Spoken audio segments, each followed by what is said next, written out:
played good last week against Denver. No opportunity for us to go in there and not think that we're going to get their very best. And in the NBA tonight, the Rockets will go for 10 wins in a row as they host the Pelicans. NFL Network Saturday Special. It's a doubleheader of divisional showdowns. First at 4:30 Eastern, the Bears and Lions score. Hello, Coach Steve Forbes. At the Chiefs. Always, I'm impressed. There you go. Well, I think you might be too. I mean, after losing a one game and starting then turning it completely around. But let's do this here. So, and I will be talking to you here. All right. You know what I'll do? I'll give you the intro. Tri-City Sports Now, our weekly visit, 1 p.m. on Monday, except on game days. We'll be talking to Steve Forbes here on Tri-City Sports Now. What can we say? First two seasons, ETSU has won 24 or more games. When this season began, it was almost a 20-point loss to Northern Kentucky. This past week, ETSU beat them by more than 10 when they came to Johnson City. So a man who knows how to make some in-season adjustments, Steve Forbes, joins us here. There are a lot of questions, but I guess, you talked about, well, we had to eliminate turnovers, boring stuff like that. But although practical on how to beat the Norse in the rematch. But what does this say about your team right now? 6-3. And just totally turning the tables on an opponent just a few weeks after playing them the first time. And a good opponent at that. Yeah, we were really pleased with the win, Marky. I think at the end of the year we'll look back on that win and we'll be, it'll be a really good win. I think for the Kentucky, like you said, I think they're going to win a lot of games. And I think they got a really good chance to win the Horizon League again and go back to the NCAA tournament. And I was very proud of my team, of the way they adjusted, the way they've improved. They've had really good attitudes in practice. They've worked really hard. I felt like, and I understand what you say, it was boring. It is boring to say, well, the Captain Obvious statement, we can't turn the ball over as much. But the truth was that was really the biggest factor. Not just because we didn't get shots up, but because that led to them getting a bunch of easy baskets. When you turn the ball over that lead to layups, there's really no defense for that. And so that was really important. I think the second thing was we adjusted. We had different people guarding Drew McDonald. In our first game, we had our fives guarding him, and Drew took him out on the perimeter and made 4 threes. This game, I don't know if he made one. He may have made one, but we put our fours on him and put our fives on the floor, and I thought that made a big difference in their offense. And he got in foul trouble, and that's something that's part of the game. In the first game, too, one of the reasons why we had such trouble handling the ball is Jermaine Long and Jalen McLeod got really quick fouls, and Jason Williams didn't even play because he had a concussion. And so we had 3 really good ball handlers not in the game a lot of the game. And so just like them losing Drew McDonald, losing those guys hurt us. I know you're also coming off on Sunday a victory against, smaller college team Hiawassee. We talked a little bit about that. Who are they again, But you nearly doubled their score. I was impressed in watching the game as it played out. And again, not the most thrilling basketball when the game is decided and there's a 40-point spread. But I remember looking up when you had scored 80 and said there are 4 minutes left. I wonder if they're going to try to go for 100. You wound up getting 96, but consider, that's 10% of the ball game. I know it's garbage time and all that, but that I thought was just, showed something about the intensity of the team. Tell me a little bit this. You had 13 players, I believe, get double-digit minutes. Did any of the guys playing in garbage time improve their stock, or that might they play in games that, are more competitive? Yeah, that's a great question. And I think one of the first times, maybe, it might be the only time in my coaching career we've had where I coached a game where 13 guys got double-digit minutes. That's a lot of guys getting a lot of playing time. But I thought that was really good. I was proud of my team because a year ago we came off, a 3-game tournament where we won up in South Dakota, and then we came back and really laid an egg against Leeds McRae. We won, but we played really bad, and I just wasn't very happy with that. So I was really conscientious of that coming off the Northern Kentucky game, playing Hiawassee. I don't know if anybody really improved their stock. We played, Marky, against Northern Kentucky, we played 10 guys. Mm-hmm. you know, and dress 13. And so it's going to be hard to play any more than that probably anyway. I did give the guys who didn't get as many minutes against Northern Kentucky more minutes. If anybody's probably improved their stock as much, it's probably Jason Williams. Okay. Jason's playing really well, and he's shooting the ball at a high level. And so if it was anybody, it'd probably be him. Well, at least we can look back at the Hiawassee game, and if there's a triple overtime where a bunch of guys foul out, maybe they'll have a little more confidence in that situation if they get some minutes in that situation than they would have before. We're talking to Steve Forbes, the head coach of ETSU basketball. Did you think that your team would be one returning starter, 6-3 at this point? Are you happy with that record? I'm happy, but honestly, I'm competitive. I want to be 7-2 at this point.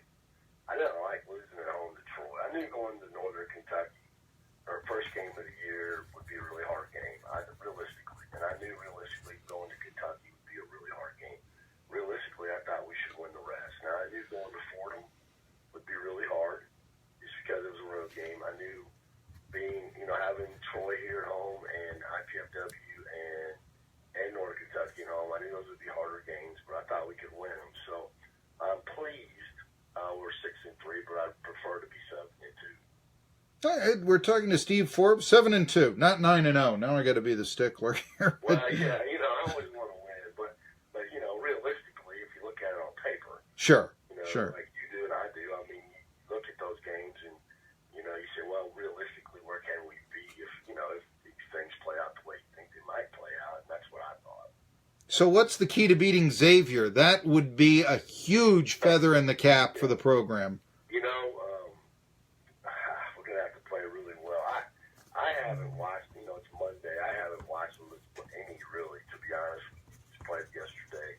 So I don't have a good feel for them yet. Coach Shea is on the scout. He does, but we haven't really visited. We're in finals right now. So, Sure. I gave the players a day off, and we'll go light tomorrow just because we don't play till Saturday. I do know this. I've been at Xavier. One of the best wins, maybe one of the better road wins I've ever had in my coaching career was when I was at Tennessee. We beat Xavier on a Saturday, about the same date. Sean Miller was the coach, and they went to the Elite Eight. We went to the Sweet 16. We had a heck of a team and beat them. And I know we're going to have to handle the environment. We'll have to take the crowd out of it, just kind of like we did at Rupp. We did a pretty good job for the most part keeping the crowd out of it, so we'll have to make shots. This team reminds me a little bit of my first year when we played Villanova. A team that's really, really talented, has a chance, to go to the Final Four. I don't know if they have the rim protector like Villanova had, but they got great guards, they got great scorers, and it'll be a tall task. Well, we're talking to Steve Forbes and the Bucks. They're taking a break this week because it is finals. And I guess, how do you handle that? Because my great finals story, and I think I told this to you last time, was about 10 years ago, ETSU, after finals, they had to play at Syracuse. And I think they may have even taken, I could be wrong about this, but they didn't have a lot of travel time, as I recall, to go up 81 to Syracuse, and they lost the game by maybe 50 points or so. I remember one yokel going on the internet and writing how then ETSU should drop basketball just like they dropped football. Now, that was one yokel, okay? I mean, just put it in perspective. But that was how bad of a loss it was. And I think part of it was just didn't have the time to prepare or even rest. So what's your schedule like going up to Cincinnati? Yeah. Shorter trip, but how do you avoid that? Well, we're going to practice. We won't practice today. We'll go light tomorrow. We have everybody's schedules on paper. We've mapped it out. And so we're going to go at 4 o'clock tomorrow. We'll go at 4 o'clock Wednesday, 4 o'clock Thursday. And then Friday we go at 10 a.m. because everybody's done. And we'll go 10 to noon. We'll drive up to Cincinnati. We'll get there about 5:30. We'll go over to the gym about 7 and just shoot briefly for about a half hour. And then have our meal. And then since it's a 2 p.m. game, we won't be able to have a shoot around the day of the game. We'll just go over early, get some shots up. So to go work backwards again, we'll have plenty of prep. Like tomorrow, we won't start on. Normal prep for us is about 2 to 3 days before a game. A lot of times it's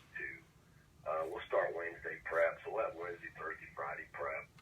And we'll have plenty of time to get ready. You know, I want them to concentrate on their finals and on their tests. And so, but going at 4 o'clock every day gives them a little break from that for about an hour and a half, and then get back to doing their academics. Well, I will say this. I've talked to you about you're the first coach since Alan LaForce to win 24 or more games in back-to-back seasons at ETSU. When Alan LaForce was winning 24 or more games at ETSU, 1991-92, they went up to Xavier and beat the Musketeers 82-79. Now that was a 50. They were 15-22 that year. Was Xavier? I think the program, a good one, obviously 15-20 and. Not 15-22, excuse me, 15-12, 15-12. So they were 15-12. They weren't contending for national rankings like the Xavier is now, but there is some precedence. In fact, ETSU and Xavier played 3 times during the 90s. When this game came out, I thought it was old hat. It seemed like it was, sooner than that when ETSU had played Xavier. How did the game with Xavier come about? Well, Chris Mack and I are good friends. We share the same agent. We're getting paid, probably back at that time, Marky, when Alan was coaching the team and playing Xavier probably wasn't buying home games at that time. I would think Marky probably just played it true home and home. And, now Xavier's gotten into the Big East, budget-wise, they have a big budget. So, we're getting a guarantee to go play them, and we try to play 2 of those. We got Kentucky and we got Xavier. And, and honest truth is, I would prefer to try to play somebody, not that we can't beat Xavier, but there's other teams I wouldn't mind playing. But I don't mind playing good teams. I never have. Mm-hmm. And so Chris and I got together and worked it out. And it's a good trip. It's a good trip for us because we play Detroit right afterwards. Sure. So we can go right up there. And on Sunday, we're going to take the team to the Pistons game. One of our former players from Tennessee, Tobias Harris plays for the Pistons, and our players will get to go see the game on Sunday, and then we'll practice Monday there and play Tuesday. Jason Williams, gets a chance to come home and play, and so it'll be a good trip for us. Well, another thing I would like to talk about, I didn't realize this, and I'm kicking myself for not doing it, but Carl Torbush, I did realize he retired on Friday. In fact, we carried the press conference here on 1420 NBC Sports Radio Tri-Cities, but I didn't realize you had a background with him at Texas A&M, that your coaching careers had overlapped. That was there. And was when ETSU was courting him, by any chance, was the chance to be reunited with the former football coach that you'd known at Texas A&M a motivation to come to ETSU at all, or was that just a happy ancillary thing? I don't think it was motivation. I think it was more comfort. I knew Carl from my days at A&M. Now you got to understand that Texas A&M's a lot bigger place sure. issue, and then 55,000 students at Texas A&M, and so I didn't see Carl every day. Like I could see him here. They were in Kyle Field, we were in another area, and so that campus is very big. But my wife and Carl's wife were in the same Bible study together, so we knew each other very well, and so it felt comfortable. I like Carl a lot. I like a lot as a person. We shared the same player. We actually had a player, he's playing in the NFL now, play basketball his first year, Martellus Bennett. And Martellus played basketball and football at A&M the first year, so we kind of shared the same player. And so we got to know each other that way a little bit, too. I really am going to miss Carl. I hope he enjoys it. I know he'll enjoy his retirement. He's a really good man. Well, I know that the one theme of the retirement ceremony press conference radio was the character of Carl Torbush, and I'm not necessarily debating this, but I do want to ask you this, and I've noticed this from covering ETSU. It's something I'm really critical of, actually, at ETSU, is that his record here was 11-22. And yet it was as if, he put a foundation for ETSU football. I realize it's a startup, but I'm concerned then that the idea for ETSU football is the foundation is winning 1 out of every 3 games when you keep talking about this. Now, it might be unfair to ask you about a previous regime, but I know a previous regime, for instance, used to say that ETSU was winning the right way, and this was an era when they had dropped down to the ASUN, when sometimes they weren't winning, frankly. It spoke of a lot of pretentiousness. My question is this. Do you ever feel that there is a culture that even when times are bad at ETSU, they want to say that things are sensational, if not euphoric? I don't think so. I mean, I'm here every day. I think that, first of all, I don't know for what, I mean, I'm sure you cover sports. I think you understand the monumental task it is to start something over, especially football. You know, it's talking about a lot of different moving parts. You know, where basketball, you know, it's 13 guys and a ball, and you already got a rim in a gym. You know, I would say starting basketball would be a heck of a lot easier than starting over football. And so, and then getting older, you know, that's the thing with football. You got to be older. You know, you don't win football. I mean, Alabama wins games with freshmen, but they got the best ones in the country. I do think the philosophy is here, though, is to win and to win big. I look at our facilities in football. We got an unbelievable brand new stadium. We got an indoor practice facility with the dome still. We got outdoor workouts. We got a beautiful weight room. I mean, I think it's sitting here ready to go. I just think, you know, I think Carl did a fabulous job of laying the foundation and getting it going. And there was a lot of time he had to spend outside of football, you know, coaching just to get people excited and go and speak. And he spoke as much or more than I did or do. And so I have a ton of respect for him. But I do think the future is very bright for Tennessee or East Tennessee State football. I really do. I think there's a lot of things here in place for somebody to come in here and have a heck of a career. And I think our city will support it. They've shown that they will. I think the more excited they get about it, the better it'll be. Are you happy with the support that you've gotten so far? I mean, one could argue, let's say, that, you know, a game like Northern Kentucky, I know it's a weekday nighter, but 3,500, you know, I can remember bad ETSU teams at the Dome averaging 4,000. I mean, once upon a time, and again, I go back, but I remember when it was 8,400 fans would show up on average to ETSU games. You're just not going to have that in Freedom Hall. My question, I mean, do you think the support will bring up? Are you happy with 35 for a early season weekday game? Yeah, I am. I mean, okay.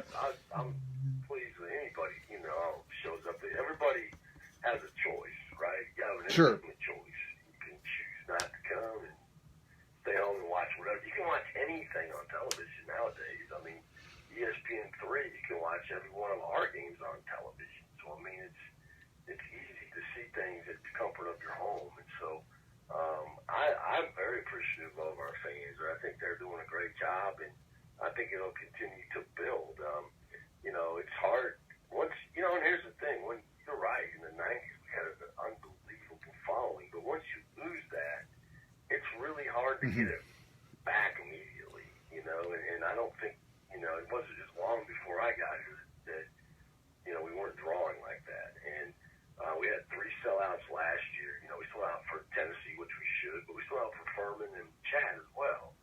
You know, and I know there was a push to get people in there for Northern Kentucky. You know, I mean, I think it goes back to kind of what you said the first time we talked about Northern Kentucky. I'm sure a lot of our fans looked at that as an ASUN game, a team. Yeah. Or not, you know, and they've proven that. So it's mentality a little bit too. But here's where I want to get it to. I want to get it to where fans want to come just to see us play no matter who we're playing. Oh, yeah. You know, and I go back to that at Wichita. That was the thing I respected the most about those fans was no matter who we were playing, if it was Northern Oklahoma or Bradley or Missouri State, they were filling the place because they wanted to come see us play. And I feel like we have a great core group of fans that we have that do that. And it's more and more. And the more we win, I think the more they'll come.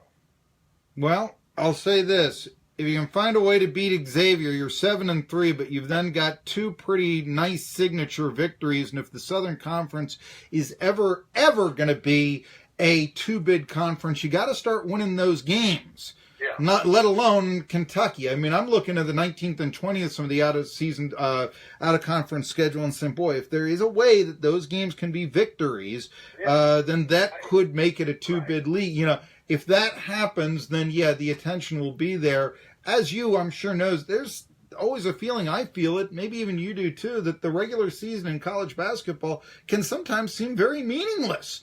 I mean, it's all about the conference tournament or so, you know. It is from whatever the top 6 leagues are out, debate them, whatever. Mm-hmm. From every one of those below, yeah, I think there's a lot of truth to what you say that, when it comes to the NCAA tournament, yeah, it comes down to March, unless you can run the table. And you're right. I mean, if we could beat Kentucky and beat Xavier and win almost every conference game, maybe lose one, we'd have a shot. But that's the type of year you're going to have to do it. And it's going to get harder and harder, Marky, because a lot of these bigger schools aren't going to play us. They're going to play more conference games. Next year, the Big Ten's going to 20 conference games. And so it's going to be harder and harder to schedule these type of games. That's true. There you go with the ties that your basketball career has taken you to.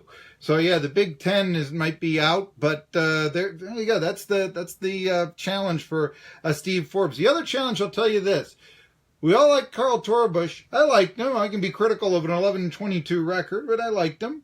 But I'll still like you if you go 11-22 in your next 33 games. But I'm not sure everybody else will, and you might find my questions being a little more critical at that point. Still, I'm very appreciative for the time that you spend with us here, Steve Forbes, and look forward to it again next week. Good luck up in Cincinnati, let alone against Detroit Mercy. And we'll come back with some talk, a little bit about the Tennessee staff that they're putting together in football and Giancarlo Stanton trade, Tri-City Sports Now.